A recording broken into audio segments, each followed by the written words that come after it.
Libro de Jueces, capítulo 4, versículo 1 al 3. El subtítulo: Débora y Barak derrotan a Sísara. Después de la muerte de Ahod, los hijos de Israel volvieron a hacer lo malo ante los ojos de Jehová. Y Jehová los vendió en manos de Jabín, rey de Canaán, el cual reinó en Azor. Y el capitán del ejército se llamaba Sísara, el cual habitaba en Jahosroset Goín. Entonces los hijos de Israel clamaron a Jehová, porque aquel tenía 900 carros herrados y había oprimido con crueldad a los hijos de Israel por 20 años. Acude al llamado de batalla. Dígale a su vecino: acude al llamado de batalla.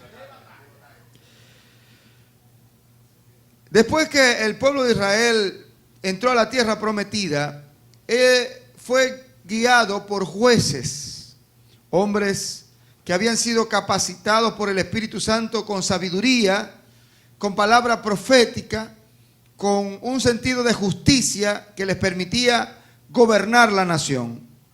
El pueblo de Israel no tenía reyes todavía, no habían sido establecidos reyes, por lo cual se levantaba un líder religioso, un líder que podía guiar al pueblo en todos sus asuntos. Era un líder que era, por supuesto, levantado por su autoridad moral y por su vida consagrada al Señor. Claro, tenía que tener el respaldo de Dios. Tenía que tener el respaldo divino. Dios tenía que estar con esta persona para que el pueblo pudiera reconocerlo como líder. Pues bien, la historia del pueblo de Israel se ve en unos altibajos de fidelidad e infidelidad a Dios, en donde de vez en cuando el pueblo estaba en paz, estaba provisto de todo bien y se olvidaban del Señor. Como muchas veces nosotros a veces nos olvidamos de orar, nos olvidamos de venir a la iglesia, porque nos está yendo muy bien, todo va bien, no tenemos problemas, tenemos abundancia de dinero, tenemos éxito, estamos ocupados en nuestras cosas y nos apartamos de Dios. Eso le pasaba con frecuencia al pueblo de Israel. En una de esas ocasiones, después de la muerte de Ahod, los hijos de Israel volvieron a hacer lo malo ante los ojos de Jehová. Por lo cual, dice, y Jehová los vendió en manos de Jabín, rey de Canaán. Recuerden que ellos habían entrado a poseer la tierra de Canaán, pero ellos no tenían toda la tierra de Canaán, tenían una porción.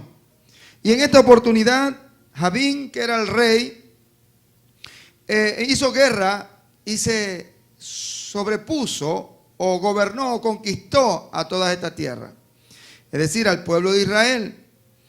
Dice que el versículo que estamos leyendo, que tenía un capitán, el versículo 2, dice que se llamaba Sísara, el cual habitaba en Jahosroset Goín.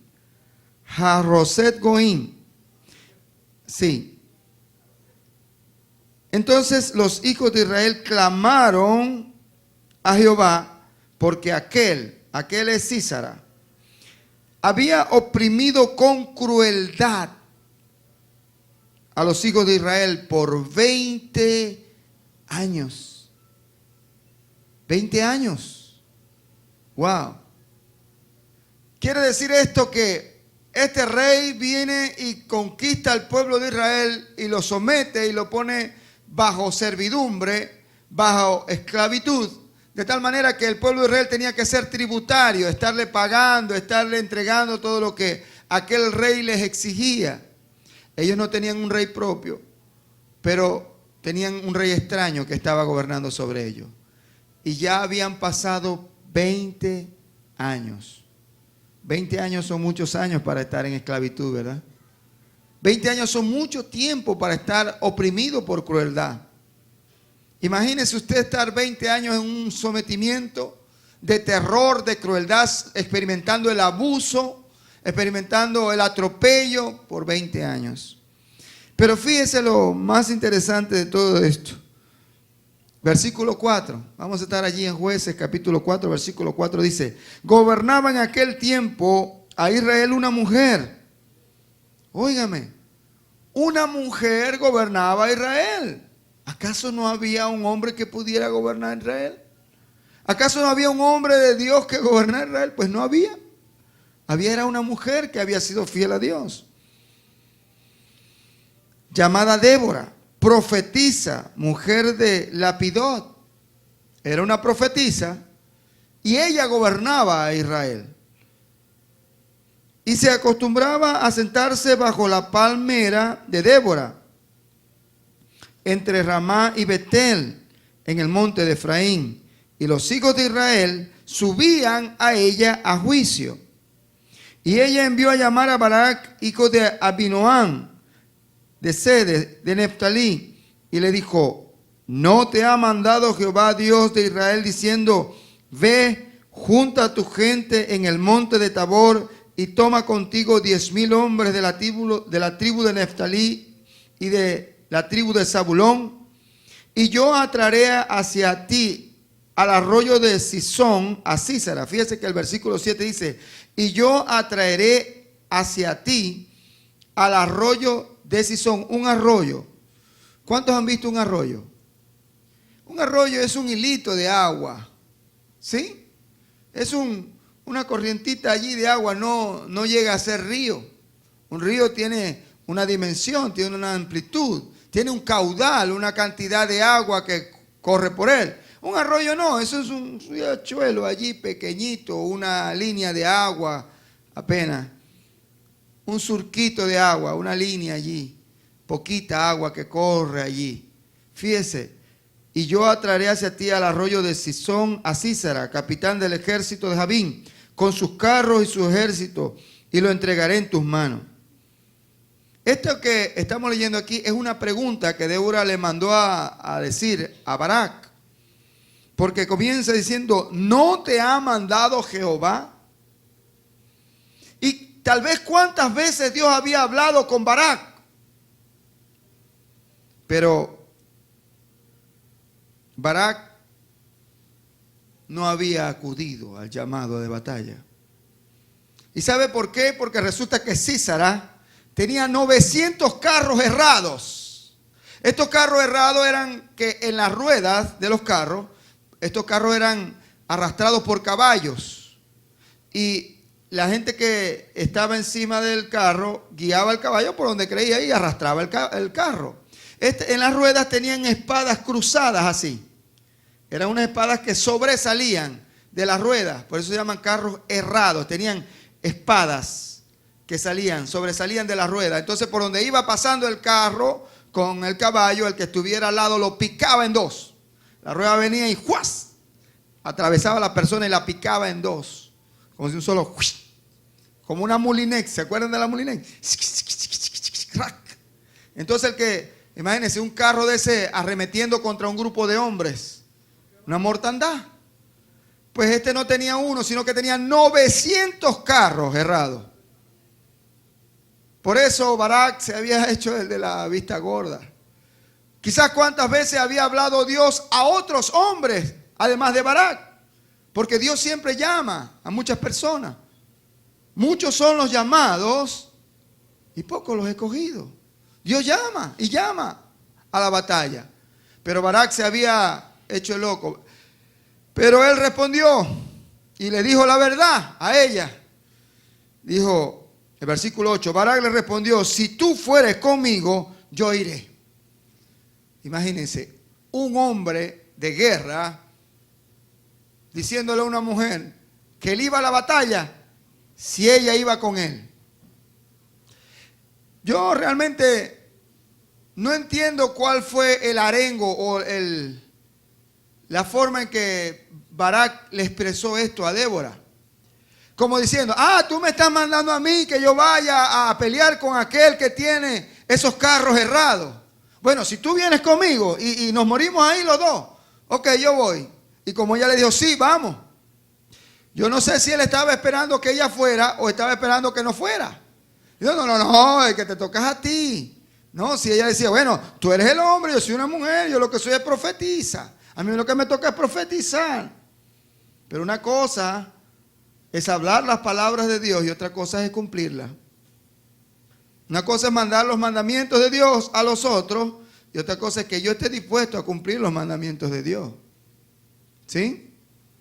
Por eso es que el Señor hablaba de los fariseos y decía, haced todo lo que ellos digan, pero no hagáis como ellos hacen. Porque dicen y mandan a hacer y ellos no hacen. ¿Sí? Y muchas veces se ve un liderazgo que manda a los otros a hacer lo que ellos no quieren levantar ni con un dedo. Quieren llevar esas cargas, ¿no? No obstante, realmente no lo sé. No sé si la intención de Barak era retarla a ella para que ella se amedrentara y bueno, vamos a dejar todo esto de este tamaño aquí, ¿no? Bueno, Dios dijo, pero vas a venir conmigo, tú vas a estar conmigo allí. Vamos a enfrentar esos carros juntos. Pero ella le dijo, fíjese, versículo 9, ella dijo, iré contigo, mas no será ya la gloria no será tuya, ¿verdad? No será tuya la gloria de la jornada que emprendes. La gloria no iba a ser entonces de Barak, sino de Débora. Porque en mano de mujer venderá Jehová a Sísara. Y levantándose Débora fue con Barak a Cedes. Fíjense, ella estaba profetizando algo que iba a ocurrir. En mano de mujer entregará a Dios a Sísara. De hecho, quien bajó a la batalla fue Barak. Quienes estuvieron en la batalla fueron los hombres. Pero al final, cuando leemos todo el pasaje, yo le voy a inventar que usted lo lea en su casa, todo el pasaje, el 4 y el 5, nos damos cuenta que después de la batalla, Sísara huye y va y se encuentra con Jael, que era la esposa de uno de la familia del suegro de Moisés, o sea, tenía un emparentamiento con el pueblo de Israel, y él le pide que lo esconda y que le dé de beber. Ella le da leche, él se acuesta tranquilo en la tienda de ella agarra una estaca, un mazo y le clava la cabeza. Realmente es una mujer quien lo mata en la batalla. Le hago todo este resumen porque este es un pasaje bastante extenso. Se presenta el pueblo, hay 10,000 hombres de la tribu de Neftalí de Zabulón y hay 10,000 hombres que tiene Sísara. En cuanto a hombres estaban parejas la batalla, pero Sísara tenía 900 carros errados. Los baja al arroyo y empieza la batalla, pero resulta que ocurrió algo. Dios derramó una lluvia tempestiva de tal manera que aquel arroyuelo se convirtió en un torrente. Y resulta que él en un tiempo había sido torrente, pero lo que quedaba era un arroyuelo. Pues Dios hizo que lloviera. Vamos a leer el cántico de Débora después que describe más o menos todo lo que pasa. Dice, aquel día cantó Débora con Barak, hijo de Abinoam, diciendo, por haberse puesto al frente de los caudillos en Israel, por haberse ofrecido voluntariamente el pueblo, load a Jehová. Oíd reyes, escuchad, oh príncipes, yo cantaré a Jehová. Cantaré salmos a Jehová, el Dios de Israel. Cuando saliste de Seir, oh Jehová, cuando te marchaste de los campos de Edom, la tierra tembló y los cielos destilaron y las nubes gotearon agua. Los montes temblaron delante de Jehová, aquel Sinaí delante de Jehová, Dios de Israel. En los días de Samgar, hijo de Anat, en los días de Jael, quedaron abandonados los caminos y los que andaban por las sendas se apartaban por los senderos torcidos. Las aldeas quedaron abandonadas en Israel, habiendo decaído, hasta que yo, Débora, me levanté como madre en Israel, cuando escogían nuevos dioses. Esta era la causa del castigo, porque se estaban escogiendo nuevos dioses, se habían apartado del Señor. Y dice, cuando escogían nuevos dioses, la guerra estaba a las puertas. ¿Se veía escudo o lanza entre los 40,000 de Israel? No se veía ni escudo de lanza. Nadie quería salir a pelear. ¿No? Mi corazón es para vosotros, jefe de Israel, para los que voluntariamente os ofreciste entre el pueblo, load a Jehová.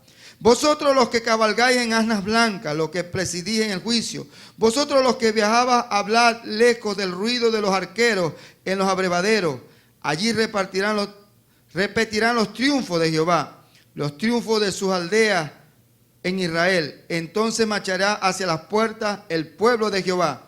Despierta, despierta, Débora, despierta, despierta, entona cántico. Levántate, Barak, y lleva a tus cautivos, hijos de Abinoam.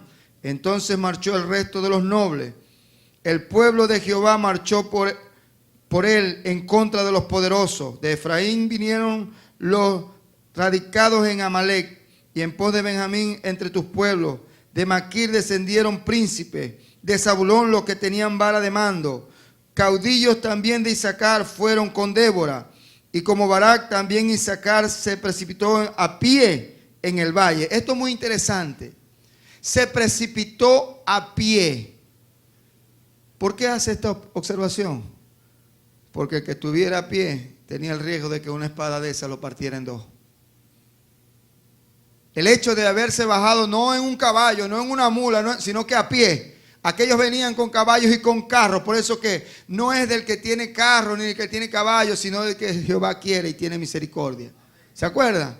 No es el que tiene carro ni el que tiene caballos, no. ¿Por qué? Porque estos caballos, estar a pie era un riesgo altísimo de que una cuchilla de esa te partiera por la mitad. Ahora, hay aquí el meollo del asunto, el punto que quiero predicar en esta tarde. Versículo 15. Caudillos también de Isaacar fueron con Débora, y como Barak también Isaacar se precipitó a pie en el valle.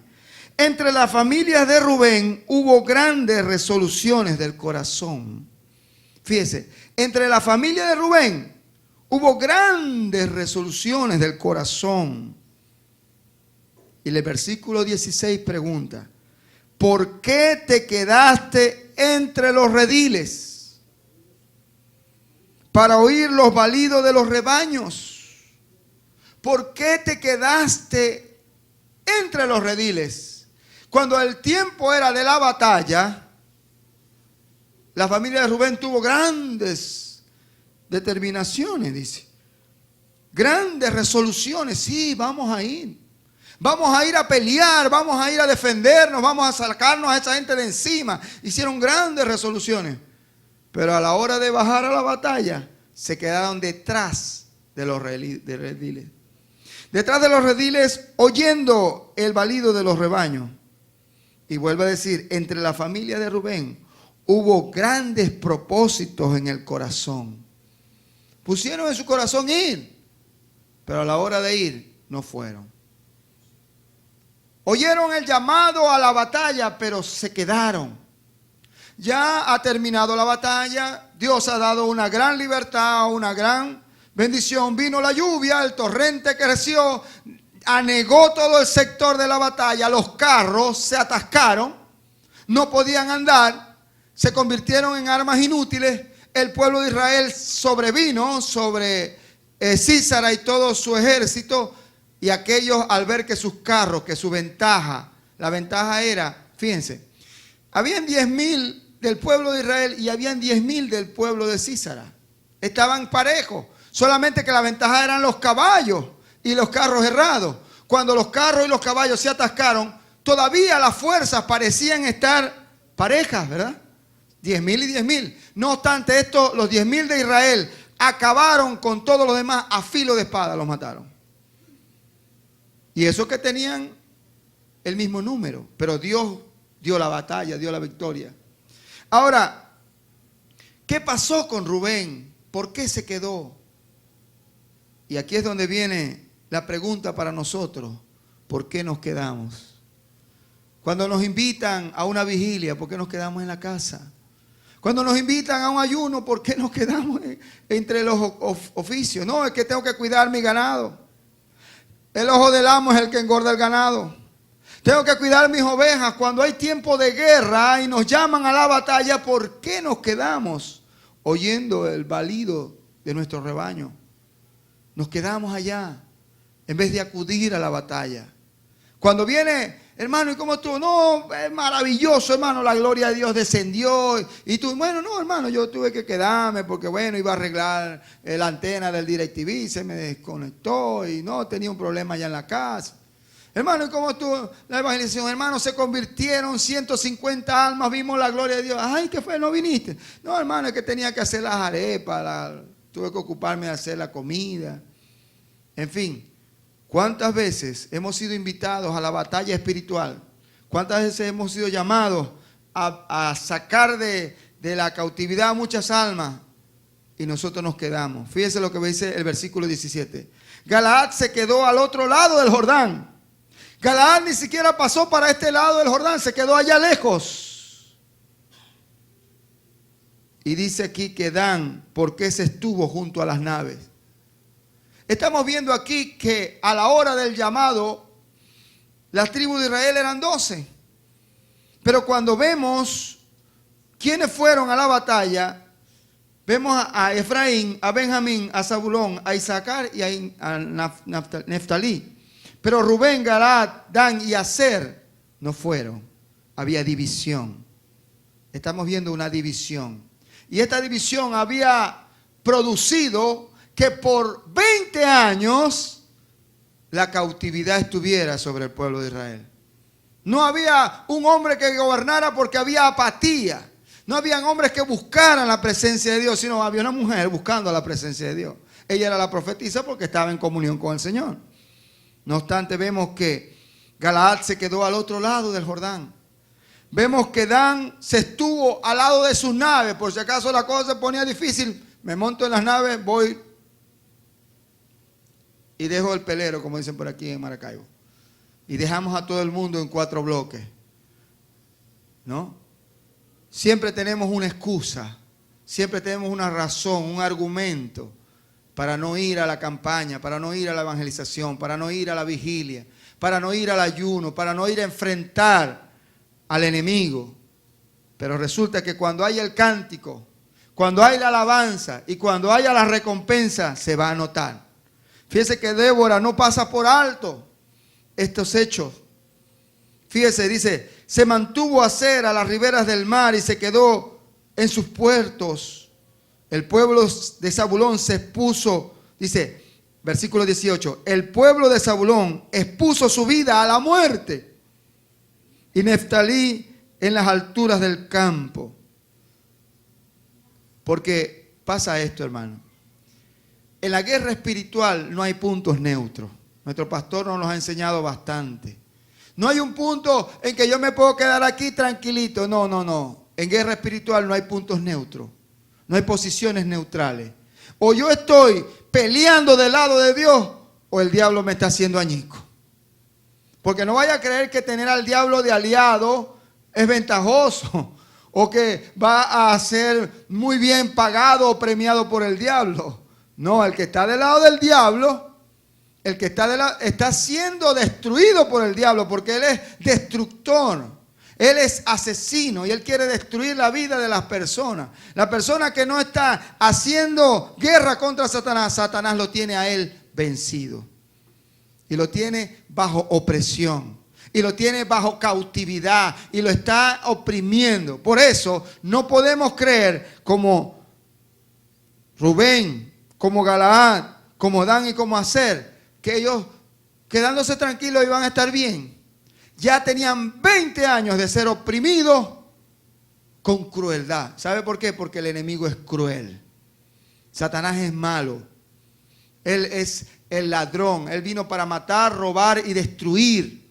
Por eso no podemos quedarnos apáticos diciendo, no, yo mejor no me meto en eso, hermano, porque a reprender a un demonio, no. Llame a los pastores, llame a los ancianos. No, yo no quiero saber nada. No. Hacer guerra espiritual es algo que tenemos que hacerlo todos. Porque si usted no toma autoridad y en el ejército de Dios toma su posición para dar guerra, entonces usted va a estar cautivo bajo el enemigo. Porque no hay un punto neutral. No, ni para allá ni para acá. No. No existe. En los términos espirituales, el que no recoge con el Señor desparrama. El que no está con el Señor es contra el Señor. Así dice la Biblia. El que no es conmigo contra mí es, dice el Señor. Es decir, que yo no puedo tener una posición apática y neutral en la guerra espiritual. Cuando yo oiga el llamado a la batalla, yo tengo que ir. Amén. Dígale a su compañero, acude al llamado de batalla. Cuando se llame a una vigilia, acude al llamado de batalla. Cuando se llame a un ayuno, acude al llamado de batalla.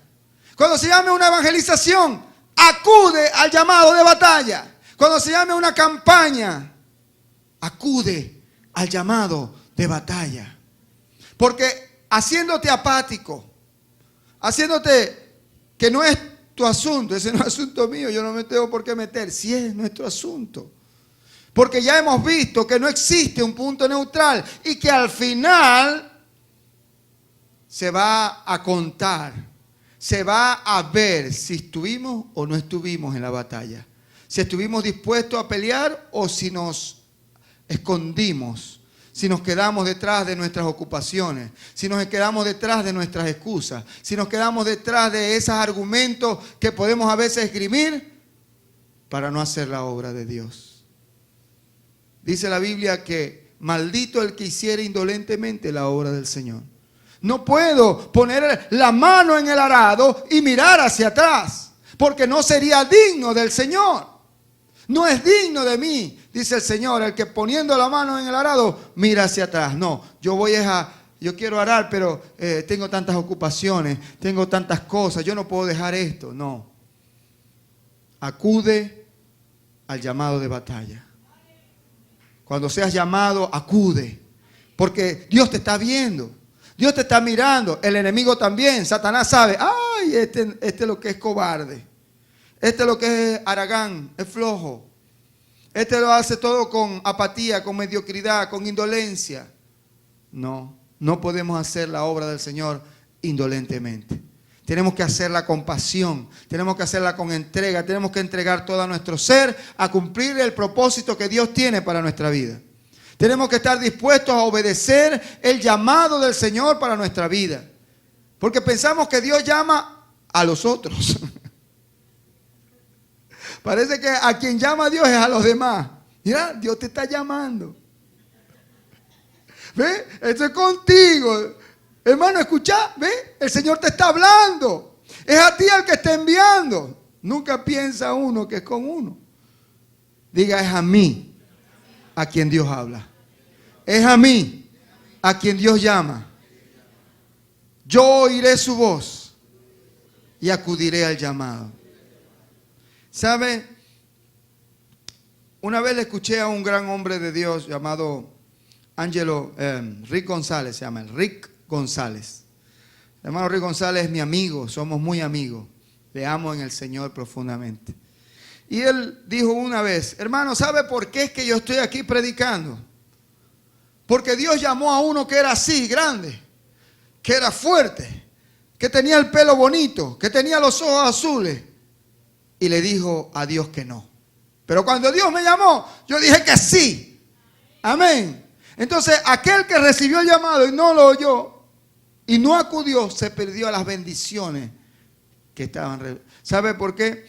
Porque el reino de los cielos se hace fuerte y solo los valientes lo arrebatan. El reino de los cielos tiene que ser arrebatado. Y sabe que la palabra arrebatar es como cuando usted está en el centro y de repente siente, ¡uy!, se le llevaron el reloj, ¡uy!, le llevaron la cartera. No sabe qué fue lo que le arrebataron, porque fue algo violento que vino así, ¡ran! Y usted no te queda aquí, ¿ah? Y ya le quitaron el reloj, el celular y todo eso, lo arrebataron rápido, fíjese, una palabra tan negativa, ¿no? Con una connotación tan negativa, y resulta que de esa manera es que debemos nosotros que tomar el reino de los cielos, con violencia. Por eso la palabra original dice, y solo los violentos lo arrebatan, porque hay que arrebatarlo. No, hay que ir y tomarlo. No, con determinación, con fuerza, con valor. Así es que hay que hacer las cosas de Dios. No, bueno, vamos a ver si vamos a ver si sale, vamos a ver si se puede. No. Si hay un llamado del Señor para tu vida, tienes que acudir con prontitud. Esto de la prontitud está determinada en una palabra en griego que es spaudoxo. Spaudoxo es la palabra que se traduce como diligencia. Todo lo que tiene que ver con Dios tiene que ser diligentemente. Y la palabra diligencia refiere a una urgencia y a una determinación de hacer la cosa pronto y bien. No puede dejarse a ver si se va a hacer, si no se va a hacer. No. Diligentemente tenemos nosotros que servir al Señor. Procura con diligencia presentarte a Dios aprobado como obrero que no tiene de qué avergonzarse, que usa bien la palabra de verdad. Segunda de Timoteo 2:15. Ahora bien, ¿cree usted que Galaad, que Rubén, que Dan y que Aser fueron diligentes en la obra del Señor? No, no fueron diligentes. Ellos se quedaron allá. ¿Cuántas veces nosotros hemos sido semejantes a ellos?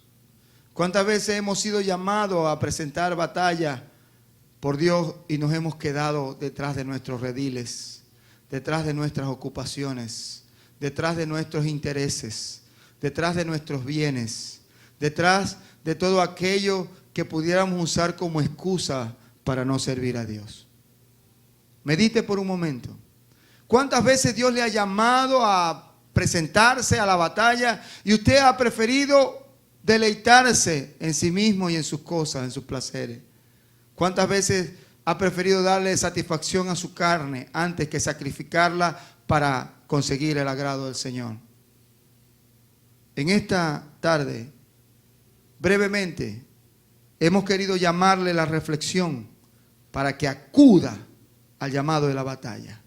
Para que cada vez que sea llamado por una situación en la cual se requiera que usted entregue su cuerpo, entregue su mente, entregue su vida para el servicio del Señor, no se dilate, no se quede detrás del rebaño, no se quede a la orilla del mar, no se quede en los puertos al lado de las barcas para salir huyendo en cualquier situación, no, sino que se presente su vida delante de Dios, porque Dios lo va a respaldar.